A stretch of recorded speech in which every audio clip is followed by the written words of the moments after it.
बहुत पहले दुनिया एक विशाल और अनछुई जगह थी।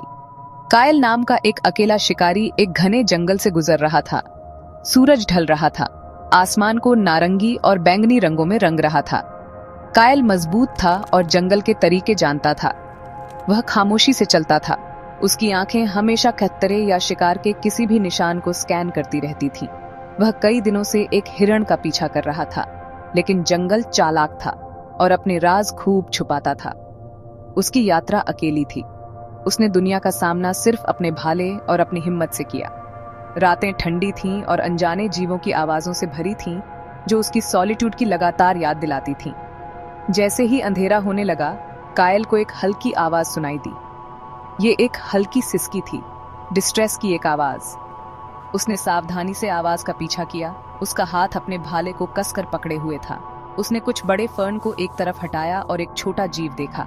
ये एक भेड़िया का बच्चा था, बिल्कुल अकेला। उसकी खाल ग्रे थी और गंदगी से भरी हुई थी। उसकी आंखें डर और उदासी से चौड़ी थीं। बच्चा छोटा और कमजोर था, ठंड और भूख से कांप रहा था। ये साफ था कि उसकी माँ वापस नहीं आएगी। जंगल का कानून कठोर था और अकेले बच्चे के बचने की संभावना बहुत कम थी। कायल ने छोटे, बेबस बच्चे को देखा। उसका पहला विचार था कि एक भेड़िया एक दुश्मन है, खाने के लिए एक राइवल। लेकिन जैसे ही उसने बच्चे की याचना भरी आंखों में देखा, उसे कुछ और महसूस हुआ। उसे कोई खतरा नहीं, बल्कि मदद की जरूरत वाला एक छोटा जीवन दिखाई दिया। उसने एक अकेलापन देखा जो उसके अपने अकेलेपन से मिलता जुलता था। शिकारी का दिल करुणा की भावना से भर गया। उसने धीरे धीरे अपना भाला नीचे किया। वह जानता था कि इस जंगली दुनिया में दया दिखाना एक खतरा था, लेकिन ये एक खतरा था जो उसे लगता था कि उसे लेना चाहिए।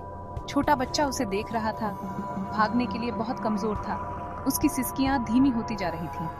एक जेंटल हाथ से कायल ने हाथ बढ़ाया। उसकी थैली में सूखे मांस का एक छोटा टुकड़ा था। उसने एक छोटा सा हिस्सा फाड़ा और बच्चे को दिया। बच्चे ने पहले सावधानी से उसे सूंघा, फिर भूख से मजबूर होकर उसने मांस लिया और जल्दी से खा लिया। कायल कुछ देर बच्चे के पास बैठा रहा, अपनी छोटी आग की गर्मी को शेयर करते हुए। उसने फैसला किया कि वह उसे मरने के लिए नहीं छोड़ सकता। उसने बच्चे का नाम लायका रखा। उस रात पहली बार कायल को विशाल जंगल में इतना अकेला महसूस नहीं हुआ। शिकारी और भेड़िया के बच्चे के बीच एक अनस्पोकन प्रॉमिस किया गया था, शांत, देखते हुए तारों के नीचे। जैसे जैसे दिन हफ्तों में बदले, कायल की देखरेख में लायका मजबूत होती गई। छोटा, सिसकता हुआ बच्चा बदलने लगा। उसके पैर मजबूत हो गए और उसका ग्रे कोट घना और स्वस्थ हो गया। लायका अब एक बेबस बच्चा नहीं थी, बल्कि एक युवा, एनर्जेटिक भेड़िया थी। वह हर जगह कायल के पीछे पीछे चलती थी, उसके पैरों पर एक छोटी, ग्रे परछाई की तरह। लायका ने जंगल की आवाजों को एक प्रेडेटर के रूप में नहीं, बल्कि कायल के साथी के रूप में सीखा। उसने कायल के कदमों की ताल और उसकी आवाज का टोन सीखा। उनके बीच विश्वास का एक बॉन्ड बन रहा था, जो शेयर्ड मील्स और आग के पास शांत रातों से बुना गया था। उनकी दोस्ती जल्द ही सर्वाइवल के लिए एक पार्टनरशिप बन गई। लायका की इंद्रियां कायल से कहीं ज्यादा तेज थीं। उसकी तेज नाक दूर से ही शिकार को सूंघ सकती थी। उसके तेज कान झाड़ियों में हल्की सी भी सरसराहट सुन सकते थे, छिपे हुए कहतरों की चेतावनी देते हुए। जब कायल शिकार पर जाता था, तो लायका आगे दौड़ती थी। उसका शरीर जमीन के करीब होता था। वह कायल को हिरणों के झुंड या पक्षियों के झुंड की तरफ ले जाती थी। कायल बदले में अपने भाले के साथ अपने स्किल का इस्तेमाल करके उन दोनों के लिए भोजन का इंतजाम करता था। वे एक टीम बन गए, हर कोई अपनी यूनिक स्ट्रेंथ्स का इस्तेमाल करके एक दूसरे की मदद करता था। लायका सिर्फ शिकार में एक हेल्पर नहीं थी, वह कायल की प्रोटेक्टर बन गई। एक रात जब वे अपनी गुफा के पास सो रहे थे, तो एक बड़े केव बेयर की गंध हवा में भर गई। कायल गहरी नींद में सो रहा था, आने वाले खतरे से अनजान। लेकिन लायका जागी हुई थी। वह खड़ी हो गई, उसकी पीठ पर बाल खड़े हो गए। उसके सीने में एक धीमी गहरी दहाड़ गूंजी। दहाड़ एक चेतावनी थी, घुसपैठिए के लिए एक चुनौती। आवाज ने कायल को तुरंत जगा दिया। उसने अपना भाला पकड़ा और आग की रोशनी के ठीक बाहर भालू की विशाल परछाई देखी। लायका कायल और खतरे के बीच बहादुरी से खड़ी थी, अपने इंसान दोस्त की रक्षा के लिए तैयार। साथ मिलकर उन्होंने खतरे का सामना किया। कायल चिल्लाया और अपनी जलती हुई मशाल लहराई, जबकि लायका जोरदार तरीके से भौंकी और गुर्राई। आग और भयानक शोर के कॉम्बिनेशन से बड़ा भालू डर गया। वह जंगल के अंधेरे में वापस चला गया। उस रात कायल अपनी साथी की असली कीमत समझ गया। लायका सिर्फ एक पालतू जानवर या हेल्पर नहीं थी, वह एक लॉयल गार्डियन थी, एक बहादुर दोस्त जो उसकी रक्षा के लिए अपनी जान जोखिम में डाल सकती थी। उनका बॉन्ड सिर्फ दोस्ती में ही नहीं बल्कि जीवन के लिए साझा संघर्ष में भी जुड़ा हुआ था। वे एक परिवार थे।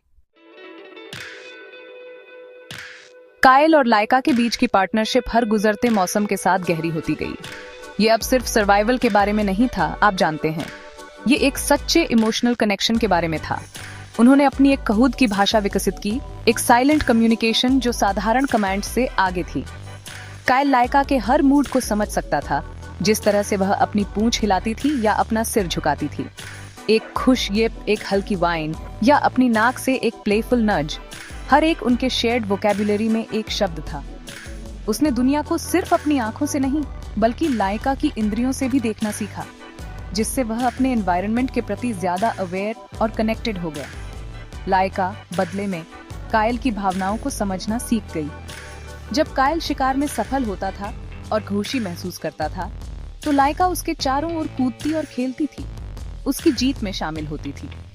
जब कायल एक लंबे मुश्किल दिन के बाद थका हुआ या उदास होता था, तो लायका आकर उसकी गोद में अपना सिर रख देती थी, खामोशी से कंफर्ट देती थी। ऐसा लगता था जैसे भेड़िया आदमी की भावनाओं को महसूस कर सकता था। ये एम्पैथी एक रिमार्केबल चीज थी। ये सिर्फ भोजन के लिए एक लीडर का अनुसरण करने की एक इंस्टिंक्ट नहीं थी, ये स्नेह और कंपेनियनशिप का एक जेन्युइन बॉन्ड था। लायका सिर्फ एक पाला हुआ जानवर नहीं थी, वह एक दोस्त थी जो परवाह करती थी। इस गहरी समझ ने उन्हें एक इंसेपरेबल पेयर बना दिया। उन्होंने विशाल जमीनों को एक साथ एक्सप्लोर किया, नई घाटियों और नदियों की खोज की। उन्होंने तूफानों, सूखे और प्रीहिस्टोरिक दुनिया की चुनौतियों का सामना साथ साथ किया। कायल लायका से बात करता था, अपने विचारों और डर को अपने फरी कंपेनियन के साथ शेयर करता था। लायका धैर्य से सुनती थी, उसकी बुद्धिमान आंखें कायल के चेहरे पर टिकी रहती थीं। प्राचीन दुनिया की इमेंस साइलेंस में उनकी दोस्ती ग्रेट कंफर्ट और स्ट्रेंथ का एक स्रोत थी। ये एक रिमाइंडर था कि सबसे अकेले स्थानों में भी किसी को अकेला नहीं रहना पड़ता। उनकी कहानी कुछ बहुत बड़े की शुरुआत थी। कायल की छोटी जनजाति के अन्य इंसानों ने लायका के साथ उसके इनक्रेडिबल बॉन्ड को देखा। उन्होंने देखा कि भेड़िया उसे शिकार में कैसे मदद करता था और उसे नुकसान से कैसे बचाता था। पहले वे डरे हुए थे, लेकिन जल्द ही उन्होंने बेनिफिट्स देखे। उन्होंने लॉयल्टी और प्यार देखा। कायल और लायका ने उन्हें दिखाया कि दो अलग अलग दुनियाओं के बीच एक ब्रिज बनाया जा सकता है। उन्होंने दिखाया कि ट्रस्ट और काइंडनेस एक संभावित दुश्मन को सबसे फेथफुल दोस्त में बदल सकते हैं। उनकी पर्सनल स्टोरी इंसानों और कुत्तों के लंबे और सुंदर इतिहास में पहला चैप्टर बन गई।